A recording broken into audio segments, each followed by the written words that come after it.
galan mana biraati sinii galee jaartii haadha isiitan haadhi isaan jettee gadi dhalte tana mana biraatitti ofirraa baasan jechuudha. Maaliif ofirraa baasan dadhabaniiti amalli isii faallayaadha. Amalli isii faallayaadha bakka eeshin jettu ishiin jettu abadan waan ati kana godhi jetteen eeshin jettu nyaadhu jennaan eeshin jettu uffadhu jennaan eeshin jettu fincaan jennaan eeshin jettu uffata qayyaradhu jennaan eeshin jettu waa hunda eeshin jettu. Assalaamu alaykum warahmatullahi wabarakatuh. Jirra jirtu ijoollee Oromoo baga jiraattanii isiniin jedha. Anillee nagaa jira alhamdulillah. Akkam fayyaa keessanii baga nagaa taatanii. Har'a waan ani isinii dhufeef yaada wayii isiniin gahuuf dhufe jechuudha. Yaadaan isiniin gahu barbaadisu maal inni Oromoo korsa wayiiti jechuudha. Ilmaan Oromoo hunda keessaniifu obboleeyyan diitaa akka kiyyaa warra akka kiyyaa biyya Oromoo dalagan hunda keessaniifu jechuudha. Korsa xiqqishoota akka isinii dhaamaa akkuma na fayyaddetti isinillee fayyaduuf ammala waan ta'eef korsa xiqqoota akka isinii dhaamaa inshaallah hanga dhumaa na wajjin turtan isiniin jedha. Oromootu maal jedhee mahimaaka beeytanii? Yoo mahimaaku Oromoon maal jedhee mahimaaka? Obsii dhoysii jedha. Obsii dhoysii. Obsii dhoysii jechuun maal inni? Mee namni obsii dhoysii jechuu hiikkaa isaa beeytan ma'anaa isaa maal inni mee? Fakkeenyaaf jechuudha. Obsii dhoysii ma'anaa isaa mee ma'anaa isaa gadi qabaa laalame keessatti. Obsii dhoysii jedhe Oromoon. Akkasanii obsii dhoysii jechuun waa hundaa yoo rakkattellee yoo gadditellee awwala hin obsita. Awwala hin obsita. Obsaan booda dhoysilee dhufaa mitiire karaa diinii kennateettillee yoo as deebinu taate mootu waa hunda obsa qabaachuun barbaachisaadha jedha. Waa hunda obsa qabaachuun waa hunda gubbarratti obsa qabaachuun barbaachisa baay'ee barbaachisaadha jechuudha. Kanaafi Oromoolleen obsii dhoysii jette Oromoo. Isinii galee akkasanii maaliif isinii kaase beeytanii? Wanni amma himaayisa kana kaaseef wayiif lafatti miti jechuudha. Lafatti isiniin kaafnee jechuudha. Kanaafuu jecha Oromoon jette sun jecha gaariidha. Jecha diinillee wal qabatu, jecha imaanaa rabbiitillee wal qabatu jechuudha. Dubartiin takka yoo obsa qabaatte bakka feete geetti. Dubartii dhiisi ilmi dhiiratu jechuudha. Obsa qabaannan bakka fedhe gaha. Eegas obsa qabaatee obsa sanirra obsee dhoysa sanillee dhoysinaan dhoysa Oromoon jette sanillee dhoysinaan waa hundarra gaha jechuudha. Waa hundarra gaha. Waa hunda waan bakka garaan isaa yaadee ni gaha jechuudha. Kanaaf isinii kaase obsii dhoysii Oromoon mahimaayitte kana lafatti hin kaafne jechuudha. Akkasanii waan kana kaaseefillee dhumarra isin hima. Dhumarra isin hima jechuudha. Obboleeyyan tiyya bakka deemtanittillee bakka teettanittillee waan hundaa keessatti obsa qabaannan galma fiixan geettanii jechuudha. Waan xiqqoottillee obsuu qabdan waan guddottillee obsuu qabdanii beeloftanillee yoo obsitan dheebottanillee yoo ka obsitan taate daartanillee yoo ka obsitan taate namni isin miidhullee yoo ka obsitan taate deebi immootu akkasumas yoo ka waalee isinirraa waatanii obsitanillee obsuu yoo taatellee yoo immootu arabni isin aarsitellee yoo obsitan bakka obsi waa hedduudha jechuudha. Gadi qabi ilaalmi waa obsitee ati jennaan jechuudha. Rabbiin addunyaana dhoggate jettee yoo gaddite yoo mootu akkasumas waa rakkadhe jettee yoo gadditu taate gaddi san irratti yoo ka obsan qabaanne taate jechuudha. Ati Rabbiin sin jaalatu jechuudha. Maaliif jennaan garuu dhabe jettee yoo ati ka gadditu taate gaddi ati gaddite sun obsa yoo kan qabaanne taate maaliif faayida? Garuu immoo yoo ati dhabe jettee gadditeetiniin deebitee ka obsitu taate qabeenya dhabdee yoo ka qabeenya keessa jalaa badee yookiin ilmoo dhabdee ilmoon sun ilmoo argadha jettee ilmoo dhabdee yoo ilmoon si jalaa hafte rabbiin siin kennin yoo ittiin obsin rabbiin ilmoo miti qabeenya caalu dursa obsa jechuudha. Obsa si galee obsa jechuudha. Obsa yoo qabaatte bakka feete iyyuu geetta. Bakka guddoo galma guddoo jechuudha. Garuu qabeenya addunyaa kanarraa inni caalu qabeenya caalu obsa jechuudha. Obsa qabaannaan waan feete bira geetta, waan feete argatta. Qabeenya caalu qabeenya guddichi rabbiin sii kenne addunyaallee yoo akkasitti kennu taate addunyaa qabdu san irratti qishuu qabdu irratti yoo obsin maafi faayidaa? Maa faayidaa sii qabu jechuudha. Xiqqishuma rabbiin sii kenne san irratti yoo alhamdulillah jettee itti obsin maa faayidaa sii qabu jechuudha. Garuu xiqqishuu qabaattee yoo alhamdulillah jettee nageette jettee irratti obsitee toonillee irratti naa dhufu jettee irratti obsitee jettee qabeenya caalu san kasii kenne obsa sani jechuudha. Kasi fayyadu obsa sani. Osoo qabeenyi sun daaraas jalaa ta'e yookiin jalaa badee maalirra obsitame yoo obsan qabaanne yookiin addunyaan kanarraa qabeenya isa wajji waddaa yookiin waa taata yookiin mootuyyuu uf balleessisaa jechuudha. Yoo addunyuma tanarraa uf balleessisaa jechuudha. Yoo obsa qabaatte hoo maal abbaayisi borullee in argadha. Yoo ilmoollee dhabdee hoo maal abbaayisi borullee in argadha. Harka rabbi jirti alhamdulillah obsa qabaatte jechuudha. Garuu kana hunda keessatti yoo tan dhabde obsa yoo dhabde ati kasaaratte. Wallaahi billah kasaaraa guddaa keessa jirta. Waa obsuun gaariidha. Obsa obboleeyyantii obsaa dhoysa.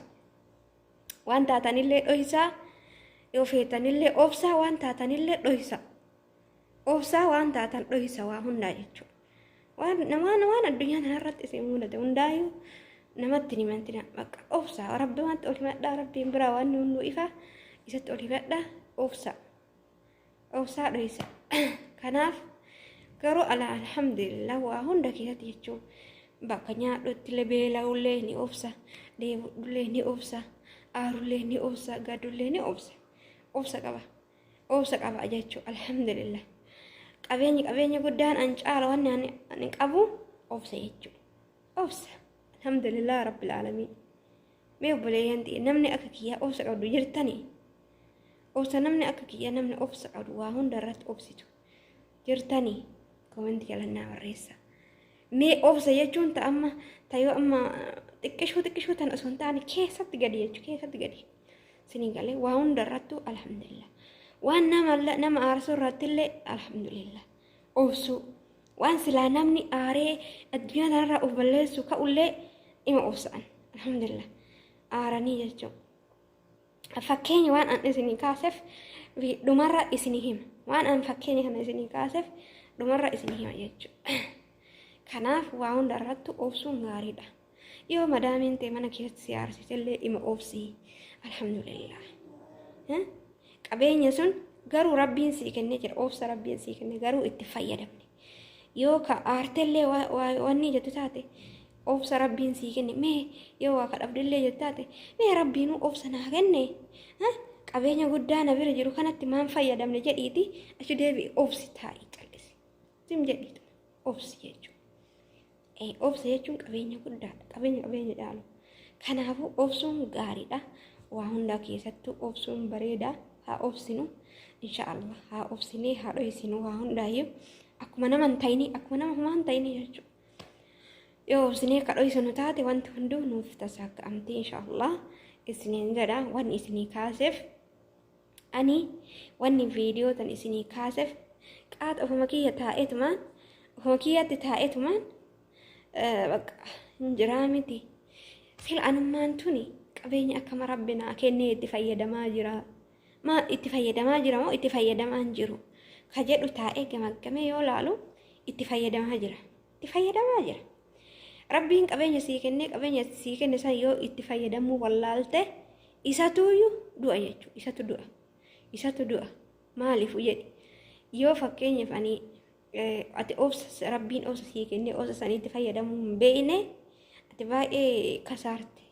Obsa sanitti yoo ka fayyadamu qabeenya rabbiin sii kenne harka kee ka jiru ka qaama kee keessa jiru aqlii kee keessa jiru sanitti fayyadamuu yoo ka wallaaltu taate kasaaraa cimaa keessa jirta jechuudha. garuu qabeenya rabbiin sii kenne san beeyte itti fayyadamuun kee bakka guutumatti ati rabbiin jaalala si jaalata jechuudha. Alhamdulillah.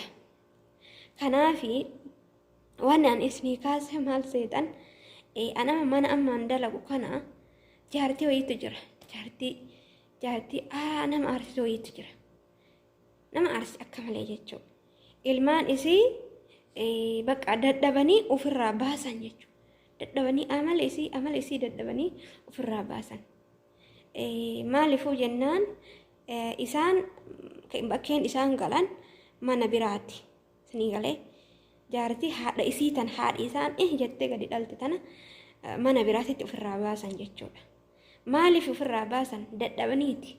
Amalli isii faallayaadha.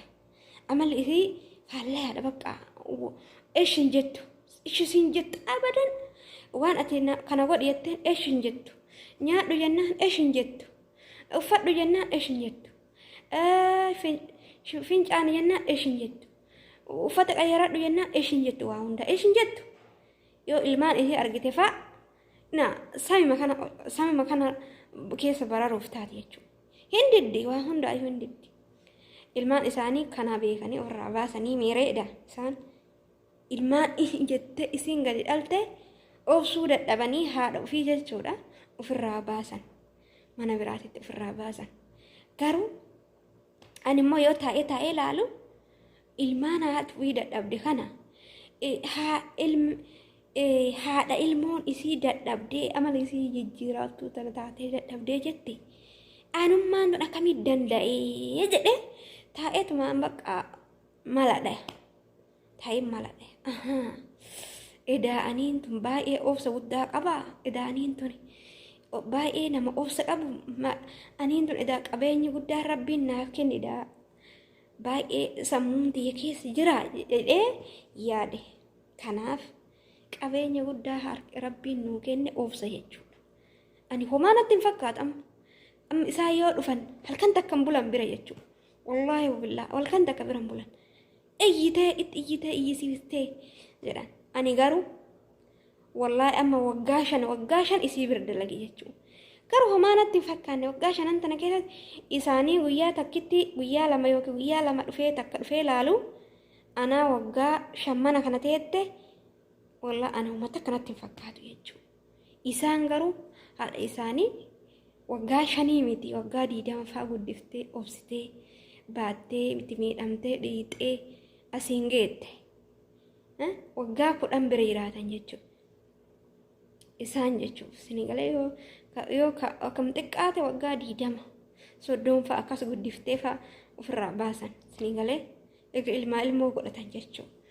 Kanaafi ani haati ilmoo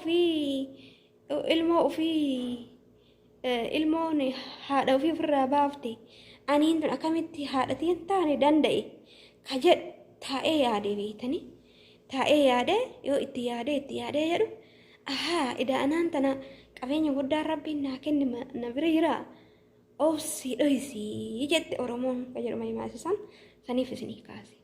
Yoo amma ani waa isillee naarsitee aaree waan feetellee kana gootullee taate ima akkuma nama waan ta'inii isaanillee zimuma jedha irraa bakka akkuma nama waan ta'inii namattillee akkana na gooti isiin jedhee hin himu.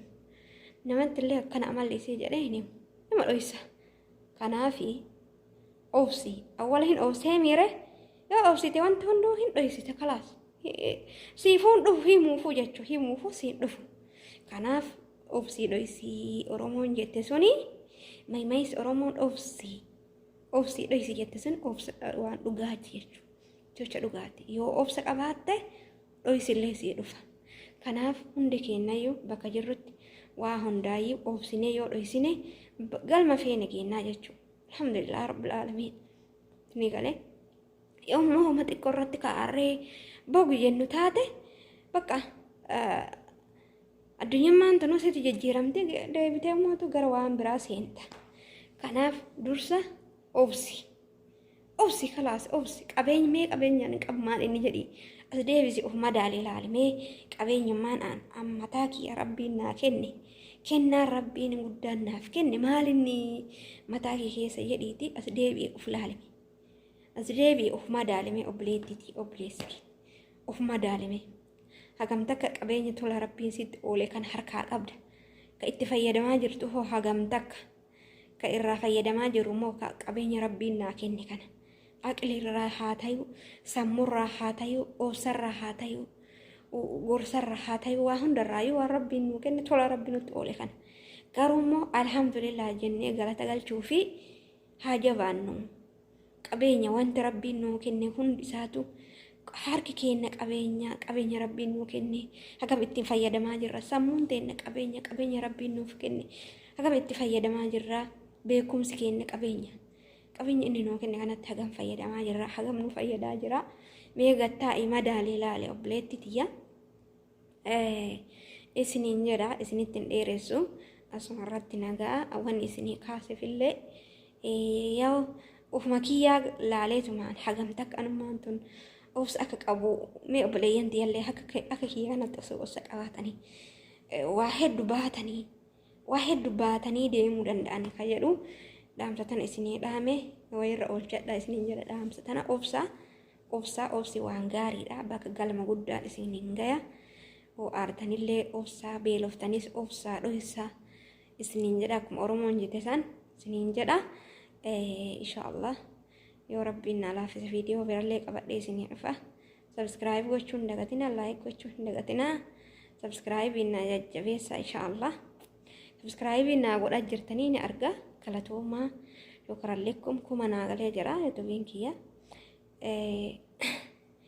ناف جرا ناف كلا توما كما ناقل جرا ناقوته أو بي أرماتي مالي منا كفلا Bambi ormata himale oso biye kesi jiraadhe in kafalaa jechu sinii galee naa kafala oso biye kesi jiraadhe biye ormaa waan jiruuf sim kaardii hin qabu waan sim kaardii hin qabneef waan sim kaardii seeraa hin qabneef birrii naa kafaluu hin danda'u waan ta'eef si malee naa kafaluu hin danda'a jechuudha amma alhamdulillah doolaara galanni isinii fi awwala rabbiif galanni haa ta'u isiniif itti aansee galanni haa ta'u naaf jiraadha galatooma warra sabskiraayibii naa gootanillee warri na jajjabeessanii laayikii